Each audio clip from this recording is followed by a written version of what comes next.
आदाब अस्सलाम वालेकुम अज़ीज़ के तमाम लोगों को हमारी तरफ से प्यार भरा सलाम आदाब।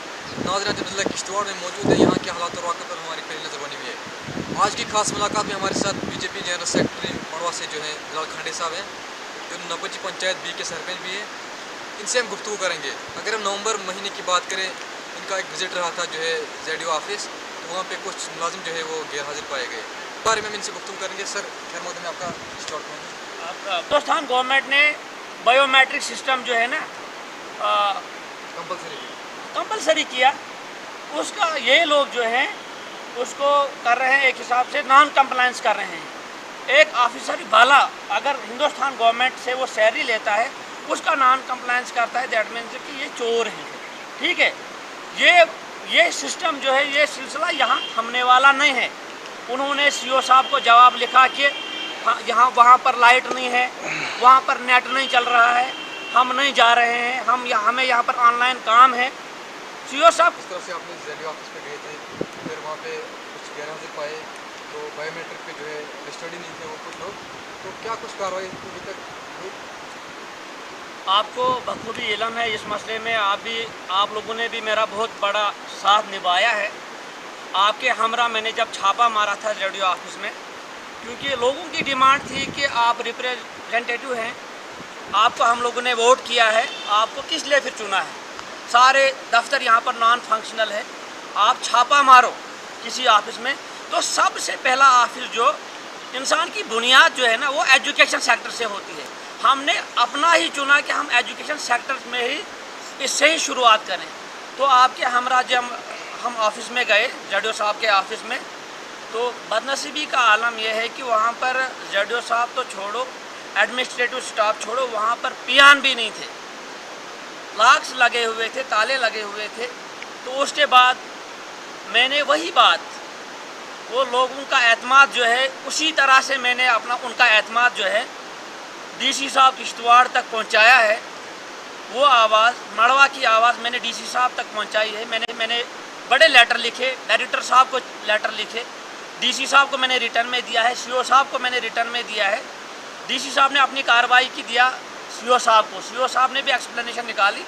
तो आज जो है हमारे ZDO साहब, ये शर्म की बात है, उन्होंने एक्सेप्ट किया कि मेरा जो सारा एडमिनिस्ट्रेटिव स्टाफ, मेरे हमरा जितने क्लरिकल स्टाफ जो है वो एब्सेंट है, क्योंकि वहाँ ट्रेजरी जो है नॉन फंक्शनल है। 10 या 15 बंदे जो उनके हैं ट्रेजरी पे डिपेंड करते हैं। मानता हूँ मैं ट्रेजरी एक बंदा, मैं मानता हूँ कि एक बंदा भी वो बिल्स वगैरह ले आता यहाँ पर ट्रेजरी में जमा करने के लिए, वो एक बंदे का काम है। ट्रेजरी इसलिए वहाँ पर नॉन फंक्शनल है क्योंकि उसमें जो है कुछ कंस्ट्रक्शन वर्क चल रहा था 2-3 महीने से, आज वो कंप्लीट है वो बिल्डिंग। कुछ ही टाइम के बाद वहाँ ट्रेजरी फंक्शनल होगी, तब ये कौन सा बहाना करेंगे। और ये कोई एक्सक्यूज़ भी नहीं है, ये CO साहब के लिए शर्म की बात है कि उन्होंने अपने घर के बड़े आदमी को धोखे में रखते हैं। वो हम CO साहब को इज़्ज़त करते हैं, दिल से इज़्ज़त करते हैं, क्योंकि वो डिस्ट्रिक्ट की चेयर पे बैठे हैं। लेकिन CO साहब को चाहिए कि वो भी हमारी इज़्ज़त करें। उसको झूठ मूठ की रिपोर्ट का साथ नहीं देना चाहिए था। ZDO साहब से मिलकर, CO साहब ने मिलकर ये रिपोर्ट बनाई, क्योंकि ये प्रिपेयर उन्होंने, वो शायद मिलकर बैठे हैं कि अब इनके सवालों का जवाब हम क्या देंगे। नहीं तो वो एक्सेप्टेबल ना मुझे है, और पता नहीं अगर CO साहब को है तो उसके लिए शर्म की बात है। मेरे लिए फिर CO साहब को भी मैं उसी नज़र से देखूँगा जिस नज़र से हम ZDO मड़वा को देखते हैं, उसके क्लरिकल स्टाफ को देखते हैं। मेरी नज़र फिर CO साहब की भी वही है, क्योंकि अगर वो चोरों को साथ देंगे, दैट मीन्स कि CO साहब भी फिर चोरों का साथ देने वाला चोर होता है। मैं चोर नहीं कहूँगा यहाँ पर, लेकिन जो चोर का साथ दे, रहज़नी बदमाशों का साथ दे, तो दैट मीन्स कि वो वही होता है। मैं चाहता हूँ कि CO साहब इतनी बड़ी चेयर पर बैठे हैं, उनको चाहे उनकी लगाम कसना, जाएँ वो अपनी ड्यूटी दें अपने ऑफिसों में, 1-1 लाख की सैलरी लेते हैं।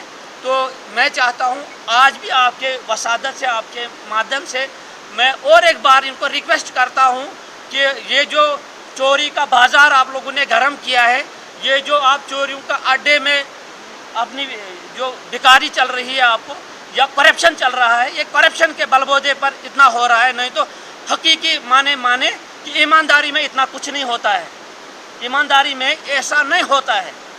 ईमानदारी में एक मुलाजिम मड़वा में वो शहरी लेता है, मड़वा में बैठना चाहिए। गवर्नमेंट का तो मानना अभी तक कोई कार्रवाई नहीं हुई। अगर कार्रवाई हुई होती तो मुझे यहाँ मैं तो डायरेक्ट कहता। फिर आज ईमानदारी को कुछ लोगों ने या कुछ अफसरों ने साथ दिया, क्योंकि हम जो जंग लड़ रहे हैं, हम जो बोल रहे हैं, हम गवाह लगाते हैं, यहाँ से फरियाद कर रहे हैं कि हमारे साथ जुल्म हो रहा है। सितम ज़रीफ़ी का आलम ये है कि ये लोग जो है हमारी हकीकत को भी नहीं सुन पा रहे हैं। अगर बोलूँ तो शायद हमारे डिस्ट्रिक्ट एडमिनिस्ट्रेशन में भी कुछ लोग ऐसे हैं जो चोरों को साथ दे रहे हैं या करप्शन में मुलविस हैं। मेरे कहने का मतलब ये है, चाहे क्योंकि अगर सीओ साहब इनको डायरेक्ट फेवर करते हैं तो दैट मीन्स कि उनकी मिली भगत है। फिर आपस में फिर तो सीओ साहब उनको उनके ऐबों पर पर्दा डाल रहा है। अगर उन्होंने साफ लेटर में लिखा है कि हम सारे एब्सेंट हैं, मेरे पास लेटर है, आप कभी भी लेटर ले सकते हो। उनके पास भी जो इन्होंने वो लेटर लिखा है उनके पास भी है, उन्हें उसमें क्लियर कट लिखा है कि मड़वा में कोई दफ्तर जो है फंक्शनल नहीं है। इसका मतलब कि कोई जहर खाएगा तो हमारे जडो साहब बोलेंगे हम भी खाएंगे, हम भी मर जाएंगे। अफसोस की बात है। चलिए, अगर कार्रवाई नहीं होती है तो आपका अगला स्टेप क्या होगा? देखो, और एक बात ज़रूरी करना चाहूँगा, क्योंकि रिपब्लिक डे जब था उस दिन हमारा जेडियो जो है ना, इतना भी माइंड नहीं है उसको। हमारा जो जोन है, हमारा जो दफ्तर है जेडियो ऑफिस, वो किसी भी सीनियर टीचर को लेटर लिख सकते थे कि 26 जनवरी के दिन किसी भी सीनियर टीचर को एक लेटर लिख सकते थे कि आप जी जाओ वहाँ झंडा लहराओ, झंडे की सलामी ले लो, ठीक है। उन्होंने एक 4th क्लास मुलाजिम मेरा भाई, उसने बेचारे ने वहाँ से झंडा लहराया है। जब आखिरी बात करना चाहूँगा कि इस मंथ की सैलरी जो है ट्रेजरी से, मैं ट्रेजरी वालों को भी यहाँ से जो है ना एक अर्जी डालता हूँ कि इनको जो स्टेटमेंट यहाँ बायोमेट्रिक मड़वा ऑफिस की बायोमेट्रिक ये अपने घरों में करेंगे तो ये वो स्टेटमेंट ट्रेजरी वालों को कबूल नहीं होनी चाहिए। अगर इस मंथ की भी वो ट्रेजरी से बिल निकालेंगे तो इसमें ट्रेजरी भी मुलविस है। बाकी इससे भी करने के लिए तैयार हैं, हम मड़वा के लिए अपनी जान देने के लिए भी तैयार हैं। चलिए, बात करें कि मैं एक बार यहाँ से इनको हाथ जोड़कर रिक्वेस्ट करता हूँ कि ये मसला जो है ना